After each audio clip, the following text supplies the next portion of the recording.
प्रतिरोध के संयोजन की जब बात करेंगे तो बात जब आपकी होगी तो प्रतिरोध का संयोजन हम लोग दो क्रम में करते हैं। कौन कौन? एक श्रेणी क्रम, एक समांतर क्रम। आज दोनों क्रम देखेंगे, खूब अच्छे अच्छे न्यूमेरिकल भी हम लोग देखेंगे। ठीक, तो पहले हम आपको बताते हैं प्रतिरोध का संयोजन श्रेणी क्रम में, इन सीरीज ऑफ रेसिस्टेंस। श्रेणी को अंग्रेजी में कहते हैं हम लोग सीरीज। तो पहला आपका आज का जो टॉपिक है प्रतिरोध का संयोजन श्रेणी क्रम में। श्रेणी क्रम में जरा सोचो, इसलिए घरों का परिपथ हमेशा समांतर क्रम में ही रखा जाता है। 3 हम लोग प्रतिरोध लिए हैं, इसको ला करके बैटरी से जोड़े, प्लस माइनस, फिर हमने एक कुंजी लगाया, खुला कुंजी है, और इसको ला करके हमने लगा दिया। चलो अभी खुला रखा गया। नाम जरूर लिख लेना, मैं लिख देता हूँ यहाँ पर। यह है बैटरी, यह है कुंजी, यह है प्रतिरोध। प्रथम प्रतिरोध का R1, दूसरा का R2, तीसरा का R3। देखो सब लोग को मालूम होगा, जब बैटरी से हम लोग जोड़ते हैं और जब श्रेणी क्रम में प्रतिरोध को जोड़ते हैं, 3 प्रतिरोध लिया गया, सबका प्रतिरोध अलग अलग, एक R1, एक R2, एक R3, सबका विभवांतर अलग अलग। भाई पहला जो होगा इसका V1, इसका V2, इसका V3।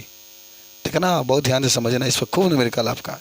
ए बाबू देखो, धारा एक समान आपका रहेगा, धारा आपका एक ही बनता है, केवल I बहेगा। तो समझो ना सब लोग, 3 प्रतिरोध लिए, तीनों प्रतिरोध अलग अलग, R1, R2, R3, विभवांतर अलग अलग, V1, V2, V3, धारा एक समान रहेगा, बैटरी एक कुंजी। ठीक है। अच्छा, ये कहानी आपको लिखना पड़ता है कि जब हम लोग 3 प्रतिरोध लेते हैं और जब हम इसको श्रेणी क्रम में जोड़ते हैं तो तीनों का प्रतिरोध अलग अलग होता है, विभवांतर भी अलग अलग होता है, लेकिन धारा क्या होता है? एक समान होता है ना। भैया पढ़े होंगे 10th क्लास में, जब होंगे तो आपके जो टीचर होंगे पढ़ाए होंगे। सुनिए, तो लिखेंगे कि जब प्रतिरोध को श्रेणी क्रम में जोड़ते हैं, श्रेणी क्रम में जोड़ते हैं तो प्रतिरोध और विभवांतर अलग अलग होता है, अलग अलग होता है, लेकिन धारा एक समान होता है। लेकिन धारा का होता है? एक समान होता है। इतना स्टोरी आपका रहेगा। कौन सा स्टोरी?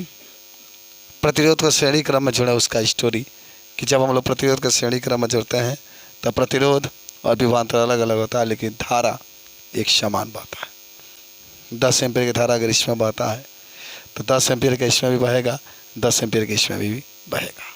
सब में समान धारा बहेगा, लेकिन विभवांतर अलग अलग अलग। हाँ, तो देखिएगा आप न्यूमेरिकल जब लगाएंगे ना तो उसमें बातें आपकी आएंगी। श्रेणी क्रम में दे देगा, कहेगा प्रत्येक का विभवांतर बताइए, तो विभवांतर तो अलग अलग होगा, लेकिन प्रत्येक का धारा पूछेगा तो एक में जितना धारा होगा दूसरा में भी उतना ही होगा, तीसरा में भी उतना ही होगा। जब आप न्यूमेरिकल लगाएंगे तो हम आपको देंगे लगाने के लिए आज ही अभ्यास प्रश्न, कुछ प्रश्न देंगे, फिर भी आप जानिए। अच्छा, इधर बात हुआ। अब आइएगा, जानते हैं का ओम के नियम से, पहले समझ लो तब लिखना आप लोग। ओम के नियम से, ओम के नियम से सुनिएगा। ओम बाबा ने क्या कहा? तो ओम बाबा ने कहा था R बराबर V/I। इसमें आपका विभवांतर अलग अलग है, तो जो सूत्र बनेगा V बराबर IR या RI, जो भी बनेगा। भाई टीचर ये गुणा कर दिया और क्या, V से गुणा 1 में IR हो गया। देखिए, कुल विभवांतर जो बैटरी का विभव होगा वह अलग अलग विभव के बराबर होगा। अगर यहाँ पर 50 मान लो 30 वोल्ट है तो 10 10 10 चाहे जितना भी होगा सबका जोड़ने के बाद इसके बराबर आएगा। तो सुनिएगा, कुल विभव बराबर V1 plus V2 plus V3, और V बराबर आप क्या लिखेंगे, IR, इसके ऊपर लिखेंगे IR1 IR2 IR3 I common ले लेंगे, सब में I है तो R1 R2 R3, I से I कैंसिल, यहाँ आप लिख देते हैं बड़ा में, तो R बराबर R1 R2 R3। ठीक है, ये आपके अगर 4 होता तो 4 दिखाते, 3 होता 3 होता, तो ये आपका तुल्य प्रतिरोध का सूत्र आया जब हम लोग श्रेणी क्रम में जोड़ते हैं। तो अच्छा देखो ना, सुनो, कितने जगह ऐसा होता है ना, कितने जगह ऐसा होता है कि ये जहाँ V बराबर IR लिखे हैं ना, तो वहाँ पर अलग है V1 बराबर IR1, V2 बराबर IR2, V3 बराबर IR3, तब वही फार्मूला में रखा जाता है। लेकिन क्या ज़रूरत है, हम जानते हैं जब पहला में V1 है तो IR1 होगा, क्योंकि I तो सेम है इसमें, तो IR1 प्लस V2 में IR2 प्लस V3 में IR3, तब I common R1 plus R2 plus R3, इस तरीके से R पर इतना आपका आ गया। तो पहला आपका टॉपिक कैसा लगा बताओ, अपना मन से इसको लिख लीजिए, बन जाएगा।